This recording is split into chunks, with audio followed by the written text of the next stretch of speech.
thank you for doing this. I know we've been trying to do it Yes, forever. But but we made it. when people get schedules Right, and they're busy, right. they're opening Broadway shows and starring Oh down at the my. public and things. We'll wait for our turn. So Well, I'm I so glad we appreciate you waited. doing that. I'm so excited to be here. I'm so glad you're here. When do you guys Uh, open? we start previews on March 28th, Hmm. and we open officially April 20th. Wow. Okay. It's Right in fast. time for the It's very Tonys, right? fast. We start tech next week, and we've been in rehearsal a little under 2 weeks, which is crazy. You in rehearsal and you made time for Oh, me. of course. Oh, I feel even more honored that you're here Oh, and that thanks, friend. you're gonna you're gonna bless our audience. So the first thing I said was that you made your Broadway debut at Hmm. 18 in Dreamgirls. Hmm. What was that like? I mean, how are you 18 in Dreamgirls? What did you come down to audition? Did come up to audition? Did they find you? How did that work out? No, I was right out of high school. I was actually in college. I graduated a little early. I was 16 when I graduated high school. So I was in my sophomore year at NYU in the Circle and the Square program. And over the course of that 2 years from graduating until I booked it, I went to every open call. I didn't have an agent. I didn't know anything. I just would get the backstage in the show business newspapers at the newsstand on Wednesdays and Thursdays. Folks know about that. And I just kept auditioning. So I think I auditioned 6 times over the course of 2 years, going to open call after open call after open call. And finally, the casting director, Vinny Liff, if you remember Vinny Liff called me and said, okay, Michael is ready to hire two understudies or one understudy for Effie. And I want you to come in. He told me what to wear. He remembered stuff I had in various auditions. So he told me what to wear, what to expect, that Michael Peters and Michael Bennett would be in the room. And I tried to kill it. So it was myself and one other woman. And it was funny when we both finished auditioning, Vinny Lifts came out and he said, okay, they've made their decision. Would you like to hear now or later? I said now, she said later at the same time. And Vinny said, well, I'm going to go with the person who got it. Kecia, you got it. Whoa. Yeah. Yeah. It was surreal. It was very out of body, So actually. did you have to leave school at that point No, I or kept you going. kept I kept going? going. I had my first apartment and I got my first apartment and because I've been commuting from Queens where I grew up Mhm. and and when I got a real job, I thought, well, I should probably find some place between school and work. Hmm. So my first apartment was on 23rd Street so I could walk to school or walk to work. Wow. Yeah. So you finished. I did not finish. I dropped out after like uh junior year, which was very sad. Hmm. Almost done with junior year, and then I just started booking stuff and I thought I'll get back to it, Yeah, but you know how that goes. I do. I Yeah. know how that goes. Yeah. But I mean, you hadn't suffered much. No, I haven't. I'm grateful for So that. what's something you experienced when you were 18 in Dreamgirls that you saw happen, um, but at 18 you didn't realize you were seeing something major go on? Give us one or two things that you saw then that you didn't take in that now you realize was like epic. Yeah. Um yeah, there's quite a few. One was there's two that are coming to mind. One was David Allen Greer was a Mm. Jimmy early during my time there, and a lot of people don't know that. Wow, I Uh, didn't. and so, with In Living Color and who he was, I would just stare.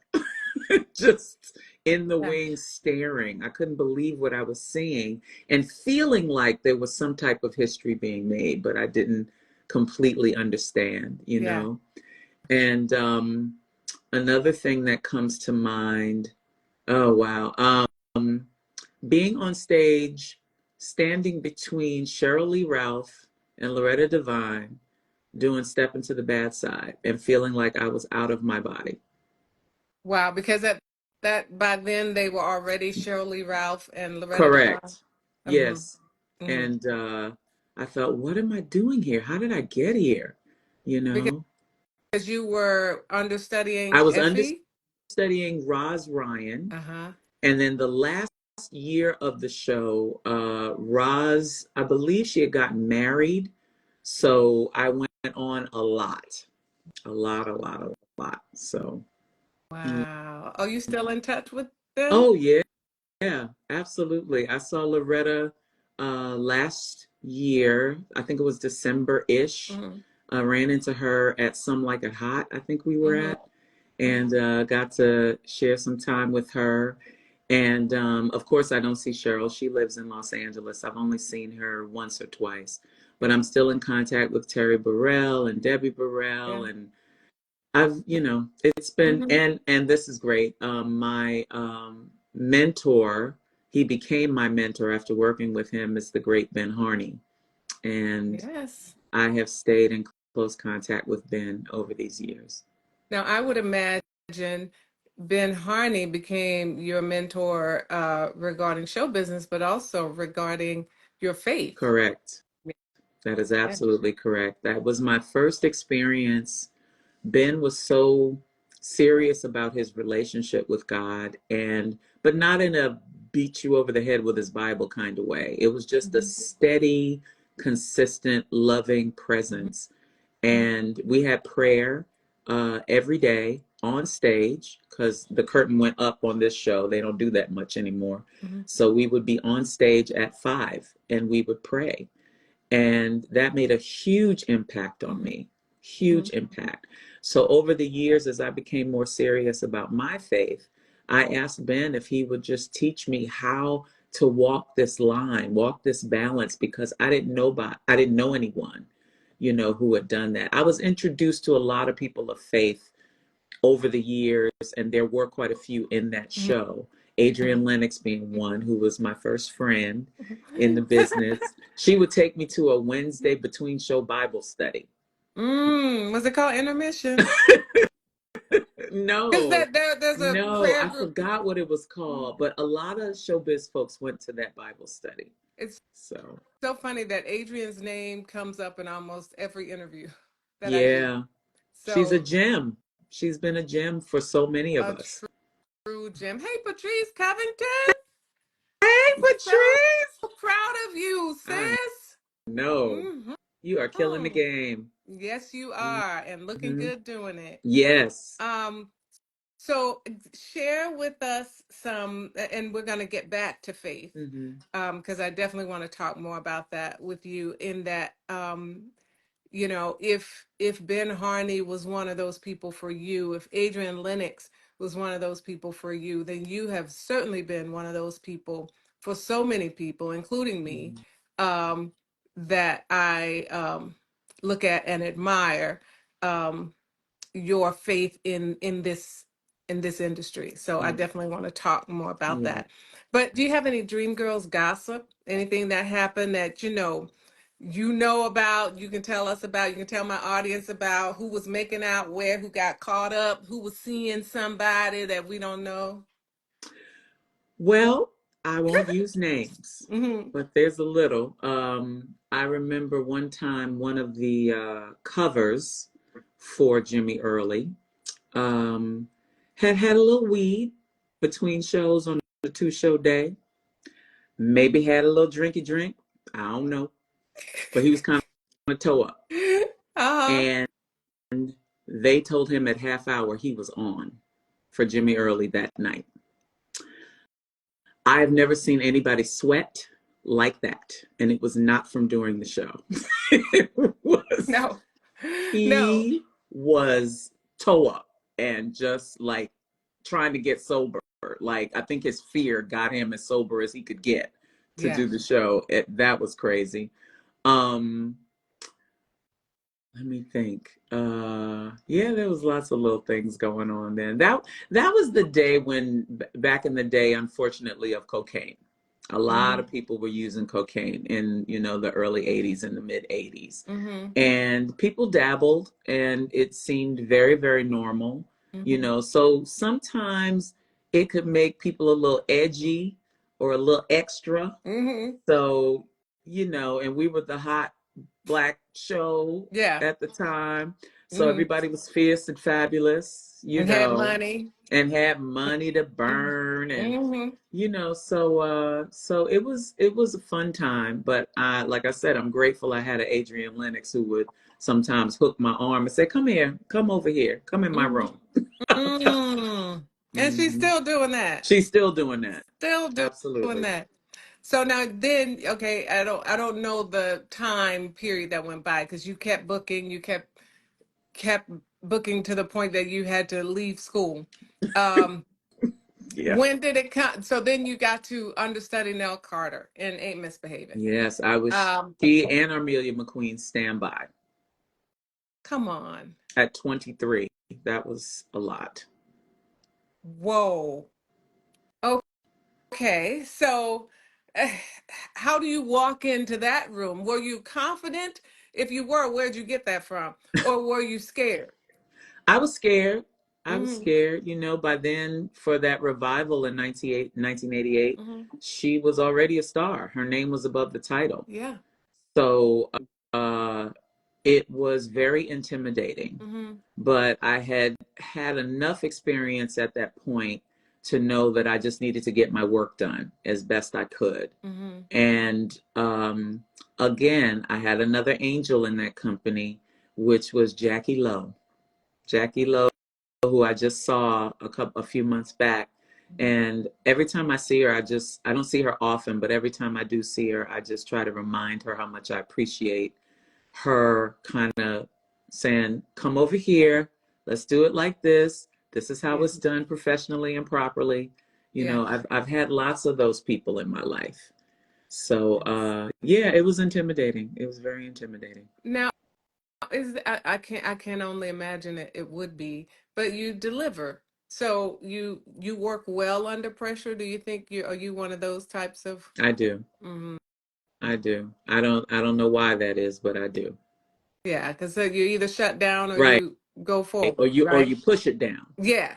and Yeah. keep it moving. It's like I call it pushing it down. It's like I can feel it in my body and I'm Mm-hmm. like in my mind's eye I am pushing it all the way down to my Hmm. toes. So I don't feel any of the sparks, Yeah. that are going on.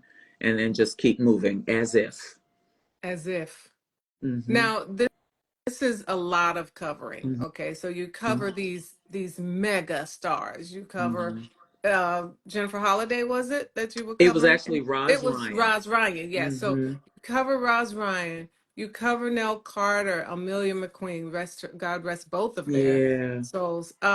You cover these massive people. Mhm. When does your break come that you are now the lead? So it happened right after Ain't Misbehaving. Mm-hmm. That experience was difficult and a huge education for me. Mm-hmm. And one of the things that I learned about myself was that I did not enjoy covering. And, Mm-hmm. and it became harder for me to see myself that way. And I think it was because I went on a lot for Nell. And so at 23, recognizing that I could move an audience in a similar way as someone like she could, it said to me, you know what? You don't need to keep doing this. And so I made a promise to myself that Ain't Misbehaving would be the last show that I understudied or did a standby for. And I got one more offer for a standby role. And the next thing was Once on This Island. The next thing was Once on This Island. Hmm. So that was your breakout principal role. Yes. that we listen to all the time now. So It I is hear. it is you from the Hmm. original Broadway show. That is your wow. Okay. Okay. Well, that's a good one to break out Yeah, with. yeah, it was Yeah. pretty good. It was Yeah. pretty good It because was pretty. we started it, and that was a dream show for me in that I was a part of it from the first workshop. Mm-hmm. And going from workshop, a reading, a workshop, off Broadway, Mm-hmm. Broadway, and that all happened within a year. Doing a cast album, all of that. Again, I learned so Mm-hmm. much, and began to understand the responsibility, Yeah. of being a principal on Broadway. Mm-hmm.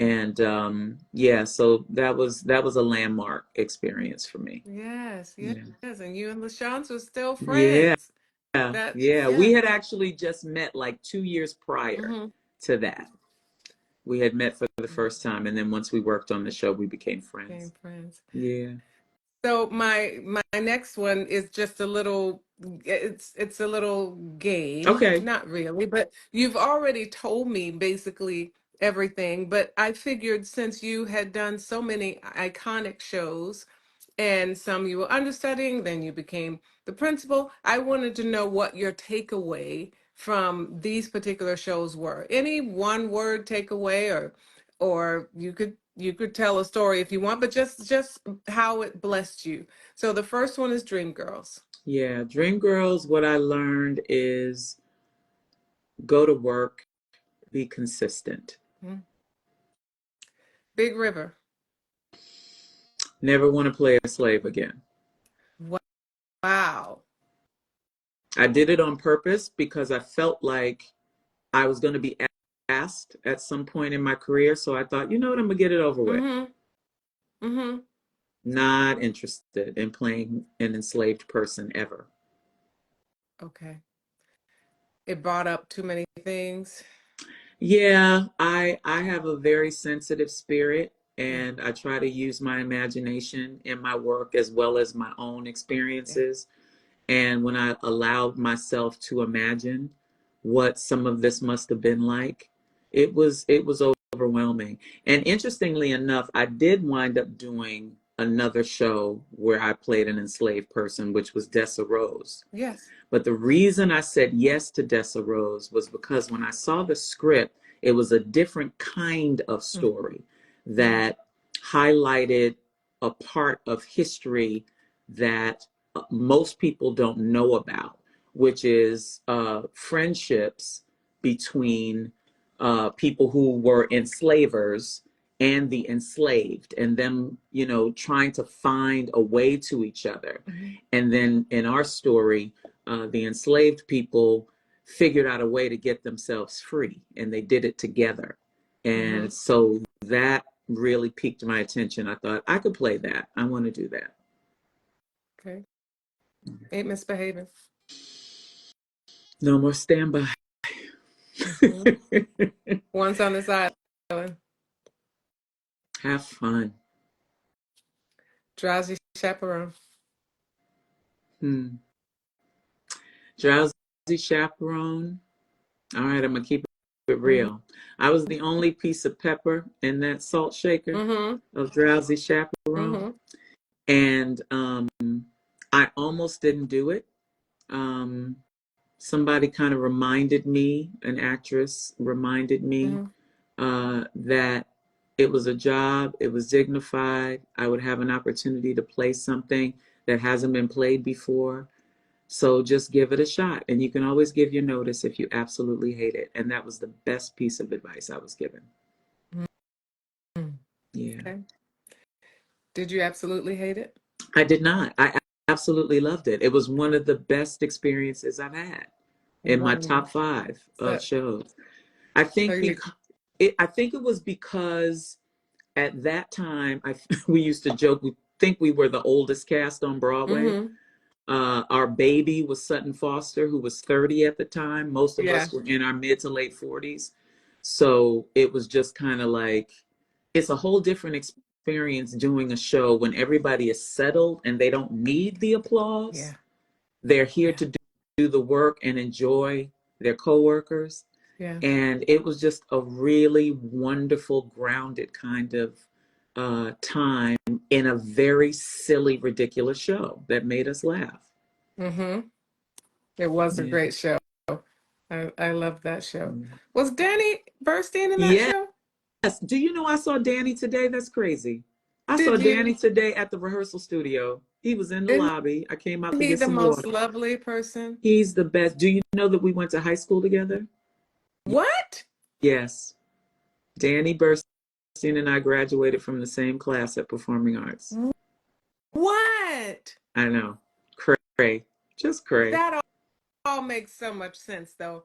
Yeah, Yeah. he's mm, He's I, he's a special one, inside and out. inside and out. I have stories. He's Yeah. he's quite an amazing person.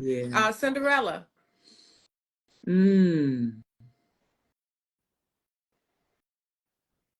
Believe in your worth. Mm-hmm. I I had an experience on Cinderella that was heartbreaking and my believing that I was worthy regardless to who didn't agree. Uh-huh. Uh-huh. And that was actually a show that I got fired from. I'll tell this story. So I was fired from Cinderella on tour. I was playing the fairy godmother, and I was asked to sign a weight clause. A weight clause, As in, wait, as in how much I how weighed, much? because I flew in the show, right? Mm-hmm. Right. Mm-hmm. So I thought, and I asked the question. I said, "So set pieces can be flown. So can somebody explain to me what the issue is with the human being flown at a particular weight?" It was Mm-hmm. never explained to me. And then the director and I finally had a conversation, and he said, "It's going to be okay. Just let's go for the ride." Mm-hmm. So we did. And I wound up on the road being weighed every week by my company manager. No, no, no. Yes, yes, yes. And by the way, and this is kind of common, or was, at least at that time. I'm not the only person I've heard talk about this. Okay. And it was humiliating and painful, but I Of did it. course. Mm-hmm. And so I was weighed every week, and then a time came where they stopped weighing me. About 4 or 5 weeks went by, and every time I would call to come and do my weigh-in, they would say, or the company manager would say, "It's cool, it's fine, it's all good." So I thought we were done. I I went on vacation for 2 weeks. I went to Hawaii for 2 weeks. Mm-hmm. I had always been weighed on a Sunday. I got back to work that Tuesday. On that Thursday, the company manager came to me and said, "Our GM is here and they want you on a scale right now." After And I was, vacation?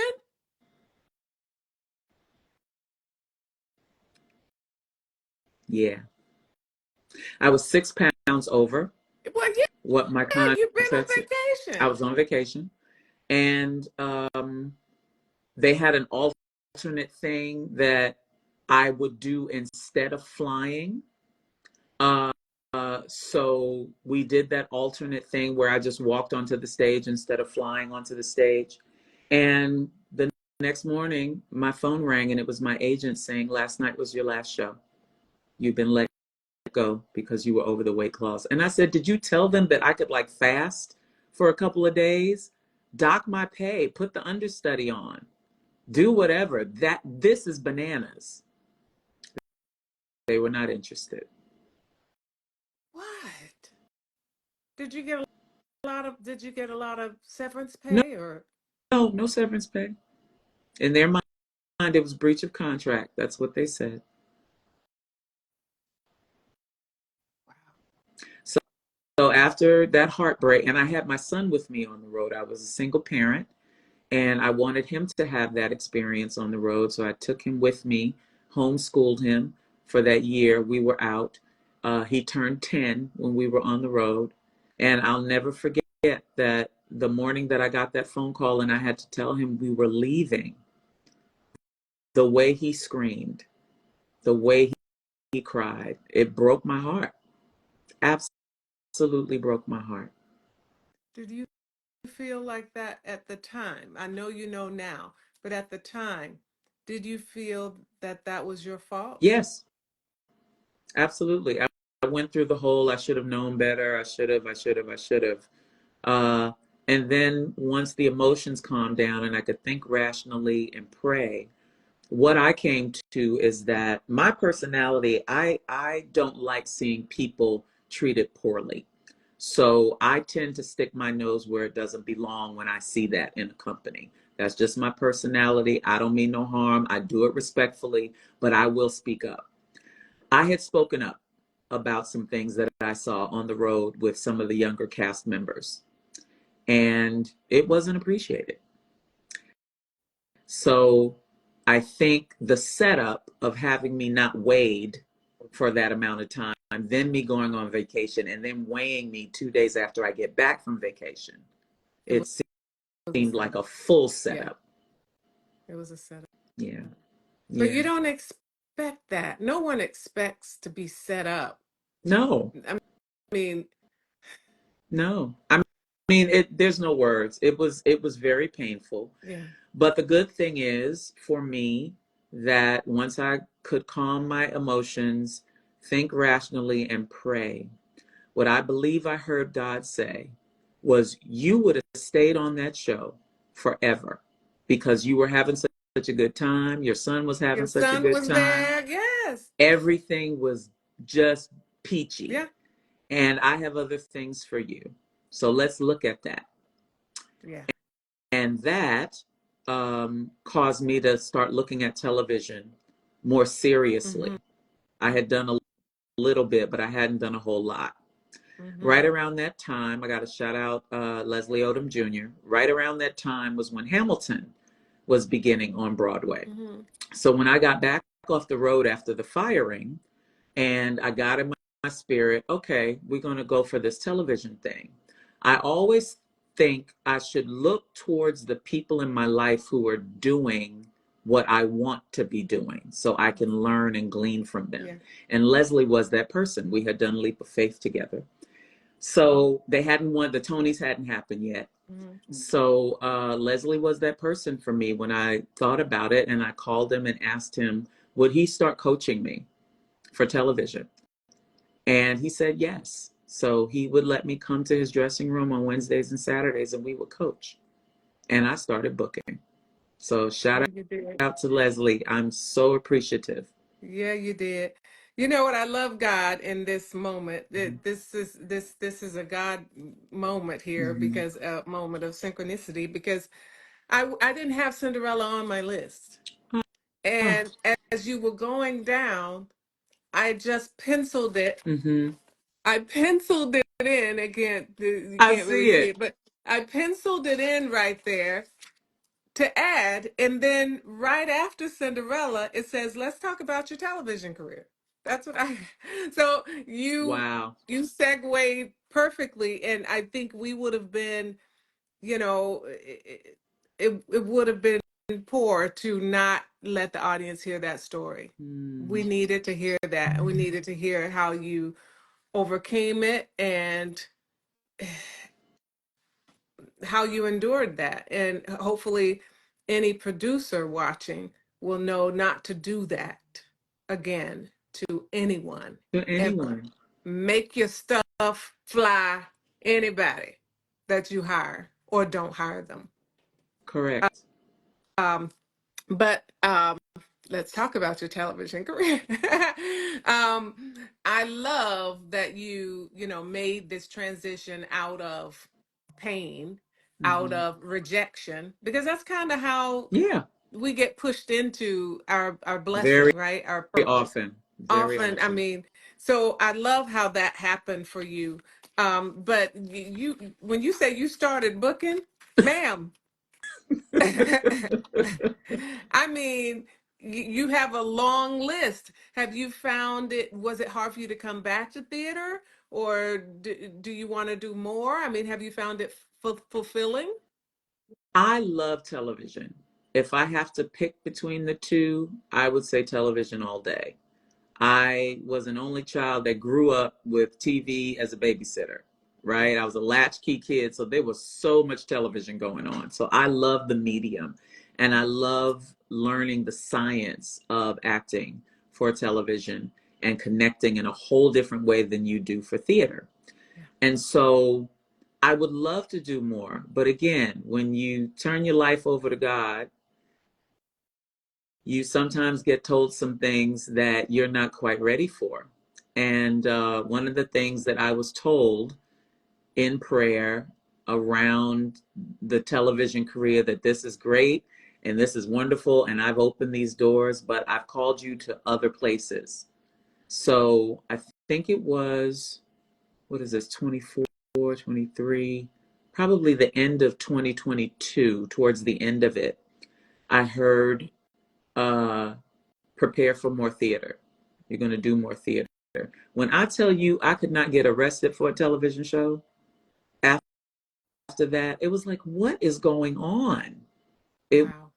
was bananas. But Wow. theater was knocking on the door, and I was like, really? Really? This is what we're doing? Yeah. So, Yeah. going along with the faith piece of it, um, our careers are not just about the Yeah. job. It is so not, the job very often is the least of it. Hmm. It's the people. Hmm. Who are the people we're supposed to connect with, touch, pour into, learn from? It's about the people. Yeah. Yeah. Absolutely. Absolutely. Um, I wasn't going here, Okay. but after seeing you in Mm-hmm. Hell's Kitchen, Mm-hmm. I see why you were sent back here to the theater. And you guys, I can't wait. If you haven't seen it, seeing her do that role in Hell's Kitchen, you will understand why she had to come back to the theater. Um, I believe, and I'm not speaking prophetically, Mm-hmm. um, um, I believe it's going to open the doors to the television stuff that you want as well. Um, you do such amazing work in that. So Thank you. um, It's a um, privilege to get hmm to play a role like that, and particularly in this season of life, yeah, LaChance and I used to chat about how people still want us. We've been doing this for so long, and how blessed we are that people are still interested in seeing us and seeing what we do. hmm And I hmm feel that so strongly as it relates to Hell's Kitchen in this role, you yeah, know. yeah, So I think I told you this the last time we were hanging out, that this year is my 40th year anniversary in show business, right? So I started in 1984, 18 years old, being the baby of the company. And now in 2024, I'm the elder. I'm the eldest in the company. And I get very emotional when I think about that. I'm so grateful. yeah. I'm just so grateful. Now, at what point, and so are we. Mhm. At what point there was a point that you left show business? Yes. Oh, Hmm. what tell us about that? What made you leave and what brought you back? Okay, so this may seem weird to some, but I'll tell the story authentically. I have always known, when I got serious about my relationship with God, that I was called not just to minister to people on stage, but to also minister in the church. Not as a preacher of any kind, but that my job, part of what I was supposed to do is in the church. And I was singing in church once at one point. This was towards the end of Once on This Island. And I heard in my spirit, stop performing. And when I got alone with God, I was like, what was that? And God said, you need to learn how to minister to people, not just perform for them, not just utilize the gift that you know that you have, and you've been, diligent to train it, you know how to move people, but I'm not interested in that. So I thought, oh boy, well, what do I do? And the only thing I could think of was, in order to learn that, I needed to let one of them go. And I was not letting God go. So I took a break from show business. And I Wow. asked the Lord to let me know how long. And He said, don't worry about how long. Just learn. I'll let you know. So it wound up being 6 years Mm-hmm. that I took a break. And I Mm-hmm. learned so much about myself, about ministering to people on stage as well as in a church or one-on-one, however it flows, that it's about listening and moving through, or allowing spirit to move through you, whether you're performing, having a one-on-one conversation, whatever you're doing. Yeah. Yeah. Yeah. Yeah. And when did you know it was time to come back? Uh that's a funny story. So I was living in California at the time. I was Mm-hmm. praise and worship leader at my church. Mm-hmm. And we had a guest minister come in, uh, and we did the whole praise and worship, did the sermonic selection, and then he got up and he said, where's the young lady who was leading worship? And I raised my hand and he said, come up here, please. And he said, did you used to sing professionally or be in the performing arts? And I said, yes, sir. And he said, God says it's time to go back. I was like, what now? So it was literally that. And I was like, okay, but you never know, is it true? Should I follow it? What do I do? Mm-hmm. But I took some time, and I heard the Lord say, okay, you can audition. So the first Mm-hmm. thing I auditioned for, I was rusty. I thought, let me audition for something I would never get. I'm gonna just, get my chops back up. So I auditioned for The Sound of Music, Whoa! and I booked it.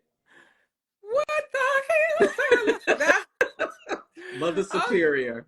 what? Crazy. Hmm. And you booked it. Santa Barbara Civic Light Opera, which is not there anymore, but I played the Mother Superior. Yeah. So, Kecia, Hmm. as one who, first of all, I was about to tear up about the 6 years and Hmm. the the it's time to go back, and because the thing about God is He kicks us out and then kicks us back in. Right. It really is. You can't try explain it. It's You just can't. You you just got know. to go along. Go Oh along instead my of bucking goodness. it and fighting Mhm. it, or going down another road and then it taking you however long to get back on the road you were supposed to be on. You Yeah. wasted your time. Yeah. Just, if God is in your life, you get a vote, but it's usually not the deciding vote.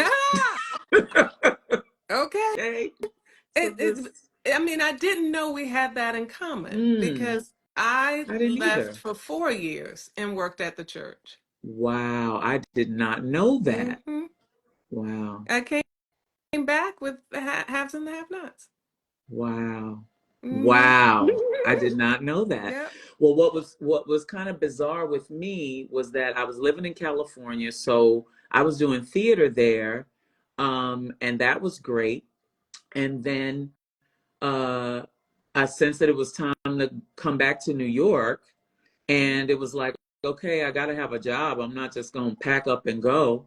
Hmm. Within a month, I get a call from Lynn Ahrens and Stephen Flaherty saying, we're doing this show called Dessa Rose, and there's a role, and you're perfect, and we want you, and would you consider coming back to do it? Hmm. And, and I thought, okay, let's see how it goes. Talked to my husband at the time. He said, okay, let's see how things lined up. Yeah. Within 10 days, he had just started a new job in California. His same position opened up in New York. And he asked, could he possibly? And they said, we don't usually do that. You just got here. Yeah. But then they said yes. And then I went back to Lynn and Stephen and I said, we have a baby now, so I need to move all the way back. I can't come just to do the show and leave again. Hmm. So I would need to be moved. Would the producers consider moving me and my family back? And the answer was yes. So it was God all day. All day. I couldn't have dreamed that. Mm. So this is what I want to know. That I mean, I need you to come I sit know. on my couch because, Yeah. um, uh, one, first of all, um, having left and come back, and when you use the statement, you and LaShawn say, "Wow, they still like us. They still want us." You know, Hmm. what you think about them honeys after 32 What years? you say? What you say? I mean, a huge Yeah, highlight. huge. It was, and it took me back Me to too. the original. It was just, and it was supposed to be them. It really was supposed to be them. Yeah, yeah. Supposed to Yeah. be. Yeah. So this is what I want to know. For someone like you, who it's seemingly looking at you, you book everything you touch. Not so. You work when you want to work. When you decide you're not going to work, doors open over here. You things seem to work out in your favor in whatever direction God is taking you. Mm. So for someone like you, what happens? What do you do when you don't get what you think you are going to get? When the phone isn't ringing? When you're not booking? I know that period is only a Hmm. little bit. I Hmm. know it's not a lot, but what do you do when those things happen? How do you spend your time in the waiting phase? So, so that's two questions. So the waiting phase for me has always been, what can I do that's right in front of me so that I don't lose my fire in being active or creative, whatever that looks like, you Mhm. know? So sometimes it's, working a lot in church. Sometimes it's finding somewhere to volunteer. Sometimes it's creating something for myself or creating something of a project. I write a little bit, and doing that just keeping something going on so that it doesn't get stale, Mhm. kind of Mhm. thing.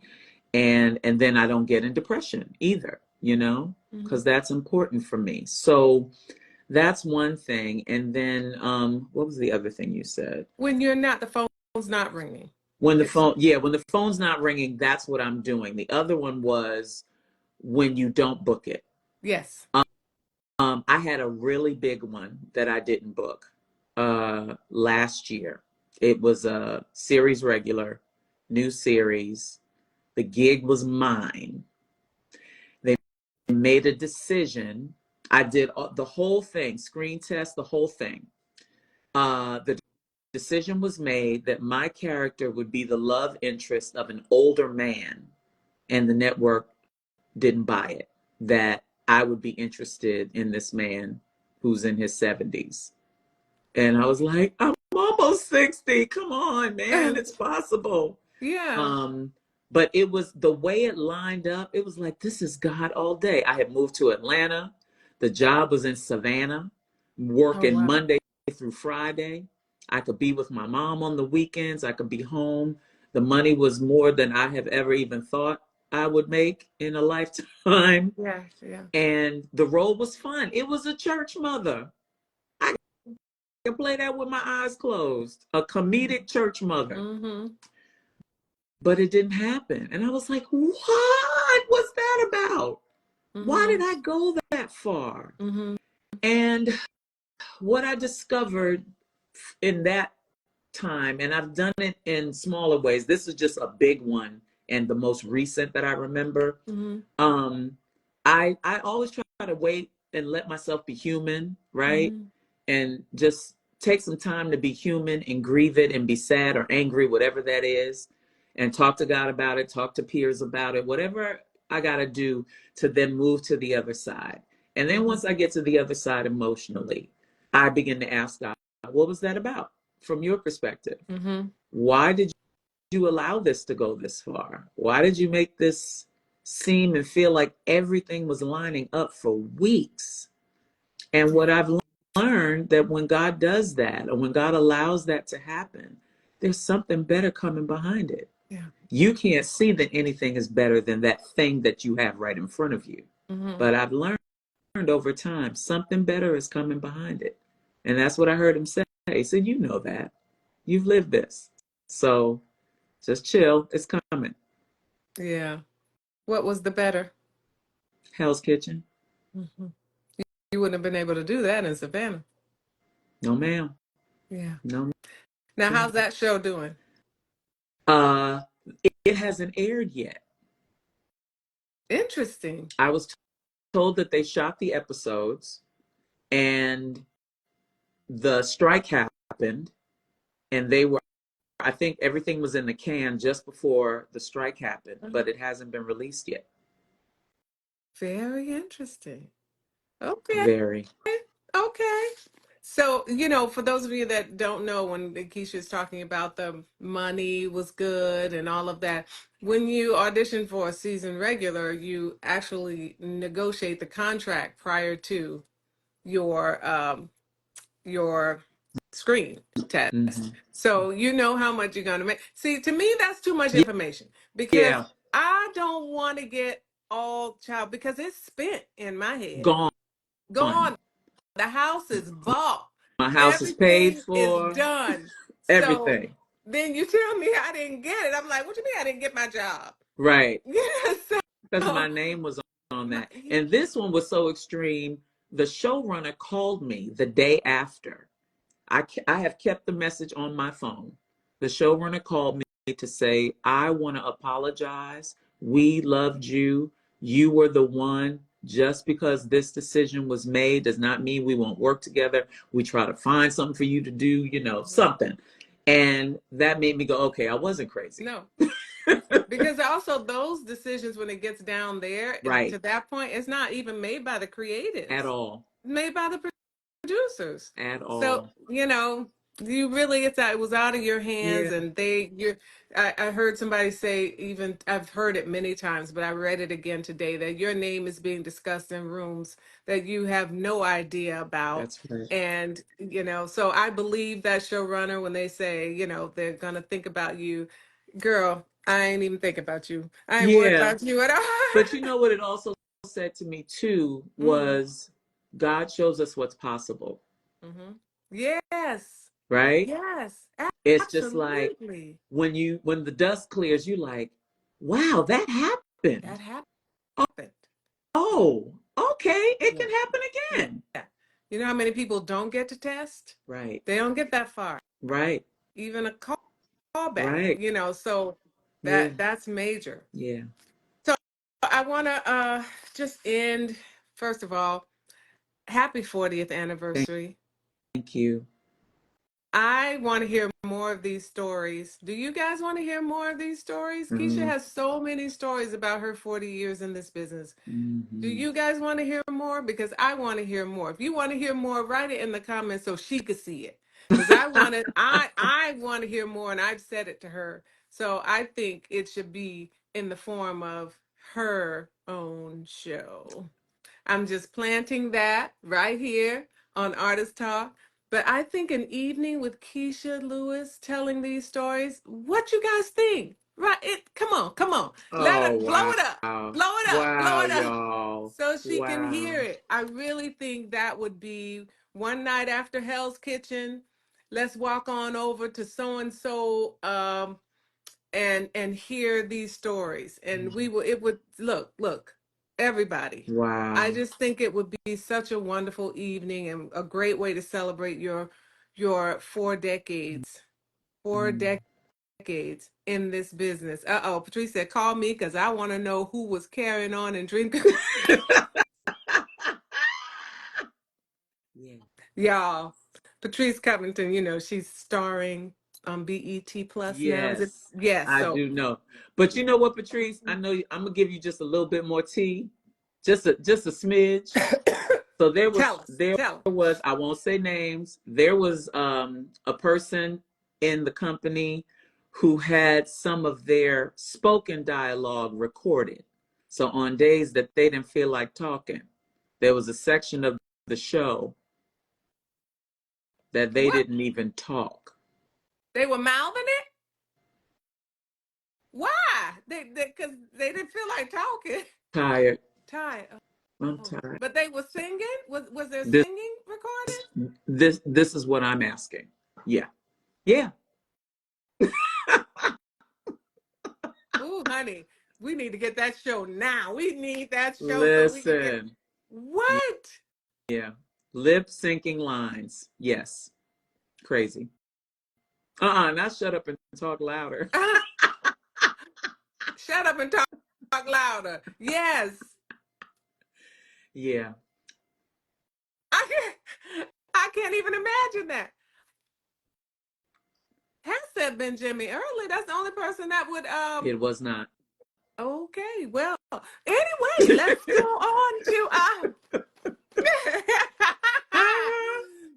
So this is how I want to end this time with you.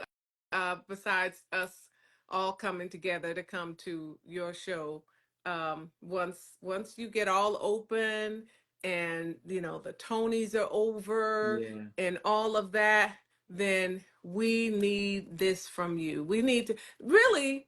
It's not even about us hearing your stories or hearing you perform, hearing you sing. We already know how amazing that is. And we already know that experiencing that is going to be a blessing to us. But it's really about us coming out to celebrate you.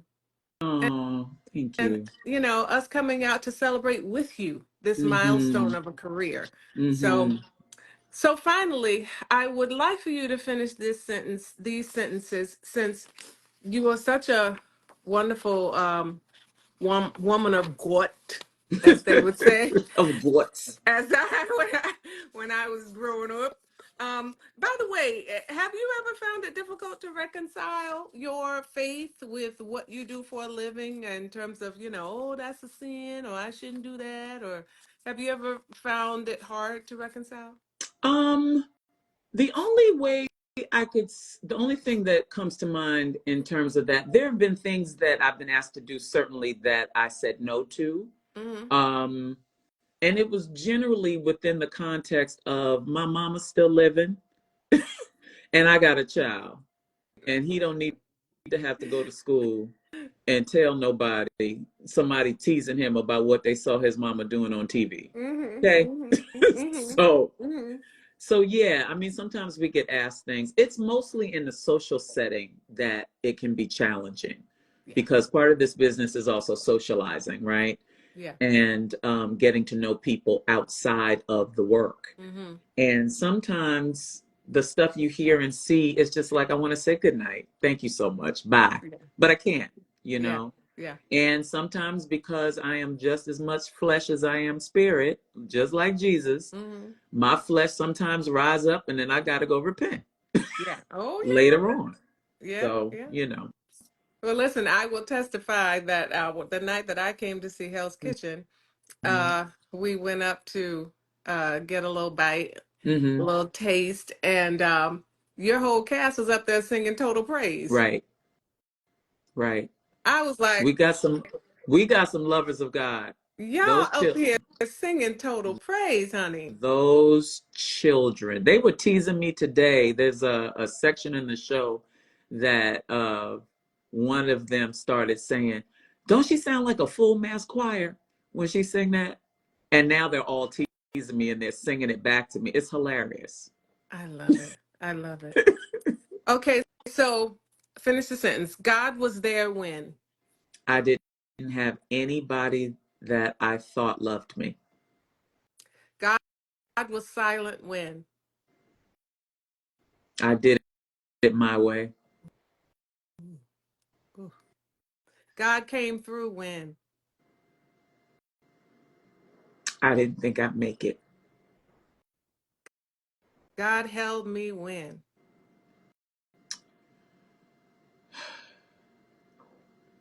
I've been betrayed. God lifted me when I needed his presence. God laughed with me when I took myself too seriously. God winked when He gave me what I'd asked for.